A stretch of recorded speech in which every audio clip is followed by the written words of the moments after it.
Shalom keluarga damai dan sobat Samas yang dikasihi Tuhan. Pada hari yang ke-13 di awal tahun ini kita akan merenungkan sebuah pertanyaan penting. Mengapa perlu kebenaran? Mari kita mengawali perenungan ini dengan berdoa. Yesus Sang Firman yang berinkarnasi untuk menyatakan kebenaran bagi semesta. Dalam kehidupan yang senantiasa mempertanyakan kebenaran ini, beri kami kepekaan untuk meraba dan keberanian untuk menghidupi kebenaran.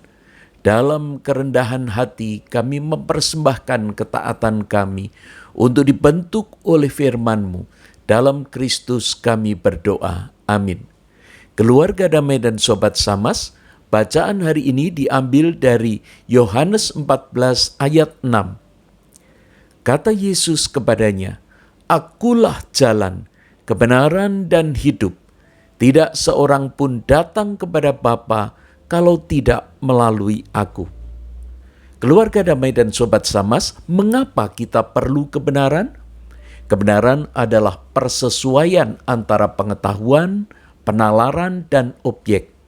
Kebenaran bisa juga diartikan sebagai suatu pendapat atau perbuatan seseorang yang sesuai dengan atau tidak ditolak oleh orang lain dan tidak merugikan diri sendiri.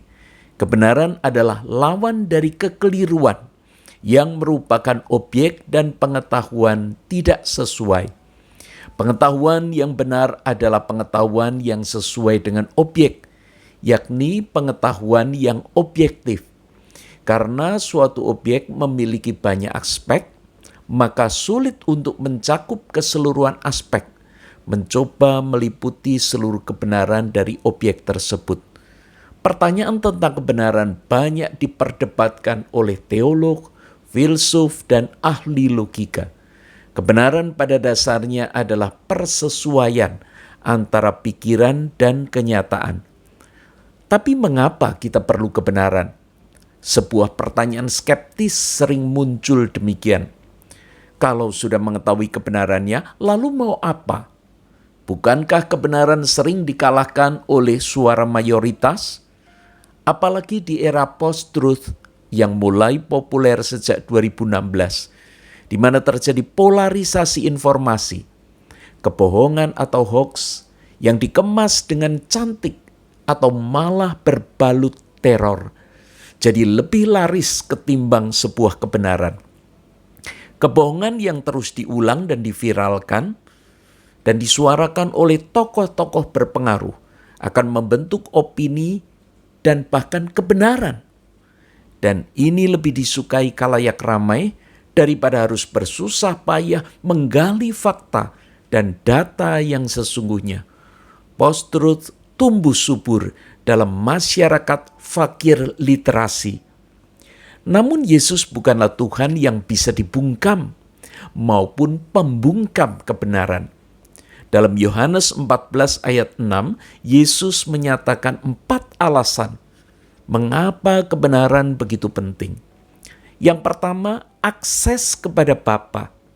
Banyak orang menganggap akses kepada Bapa hanya sebuah pilihan. Tidak semua orang merasa perlu mengenal ataupun memilih bersama Bapa. Padahal seseorang yang tidak memahami siapa penciptanya dan apa tujuan penciptanya tidak mungkin mencapai fungsi maksimal dari penciptaannya. Dan jika akses ini baru dicapai setelah kehidupan ini berakhir, maka sudah terlambat. Seseorang yang diciptakan memerlukan akses yang terus-menerus dengan penciptanya saat ia masih hidup atau belum dimusnahkan. Kebenaran ini membuka akses kepada Sang Pencipta. Yesus adalah jalan atau akses yang membawa tiap manusia kepada Bapa sebagai pencipta. Ketika ciptaan ini rusak dalam arti berdosa yang akan membawanya menuju penghukuman atau pembinasaan, maka hanya Yesus, yaitu Allah yang menjadi manusia, yang bisa memperbaiki kerusakan itu, yaitu melalui karya penyelamatannya di kayu salib. Dan ini bisa terjadi karena kebenaran-kebenaran itu dia sampaikan, sehingga manusia sebagai ciptaan ini dapat menyadari untuk apa dia diciptakan.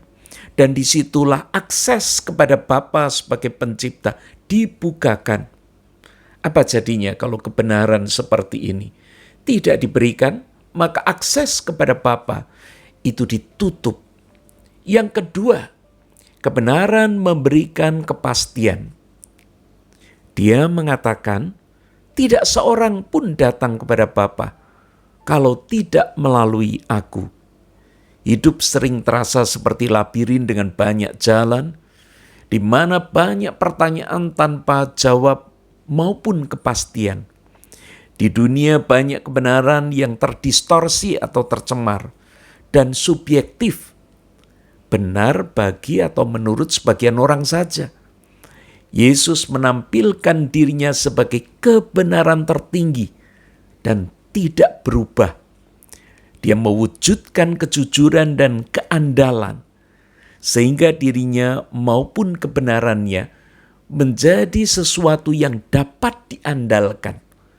Ketika kita mencari jawab atau kejelasan dalam segala sesuatu yang membingungkan dalam hidup kita ini, kita butuh kepastian.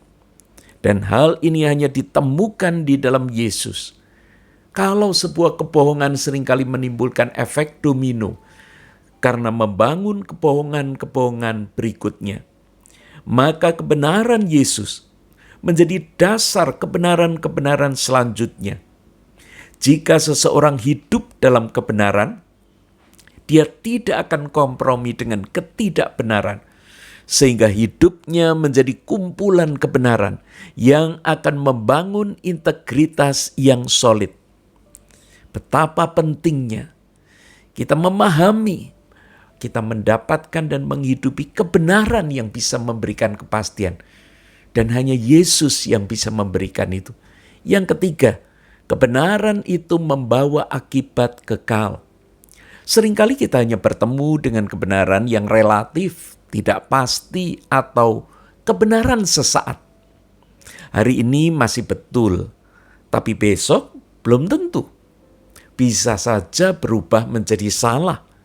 Kebenaran semacam ini takkan bertahan lama, karena kebenaran akan terus-menerus diuji. Maka hanya kebenaran yang mutlak yang takkan pernah berubah. Dan kebenaran Yesus membawa akibat kekal. Seperti karya penyelamatan Allah sudah disampaikan sejak manusia pertama jatuh dalam dosa.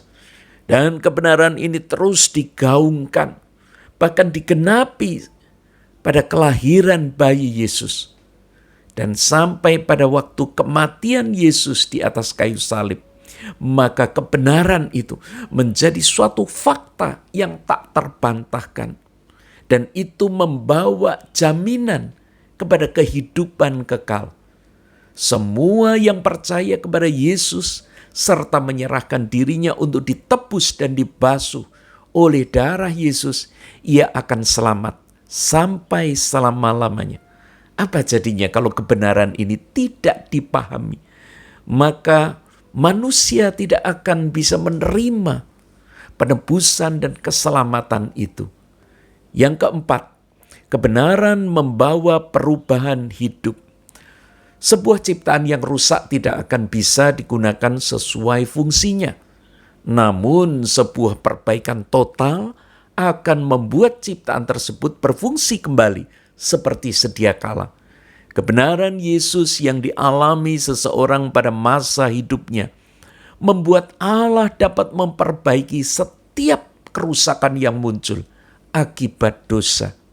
Hidup yang sia-sia dan tanpa arah akan kembali menjadi hidup yang baru, penuh semangat dan produktif. Kebenaran yang didapat dari Yesus membuat seseorang menjadi ciptaan baru, karena Allah memulihkan berbagai fungsi yang rusak. Hidup yang dipulihkan membuat seseorang menjadi maksimal di dalam menggunakan talenta yang Tuhan berikan. bagi kemuliaan Tuhan. Kebenaran juga membuat seseorang tidak lagi dikuasai ketakutan, tidak lagi memberikan dirinya untuk dosa dan kehancuran. Sebaliknya dia berani menyaksikan kasih Allah serta menegakkan keadilan. Hidupnya bukan hanya bagi dirinya sendiri saja, namun dipersembahkan bagi Allah dan sesama. Mari kita menghidupi kebenaran yang Yesus ajarkan agar mengalami berkat-berkat-Nya secara utuh dan sempurna. Mari kita berdoa. Allah sumber kebenaran sejati, penuhilah hidup kami dengan kebenaran-Mu, serta bawa kami menghidupi tiap kebenaran yang Engkau taburkan, agar hidup kami diubah dan mengubahkan sesama. Dalam Kristus kami berdoa. Amin.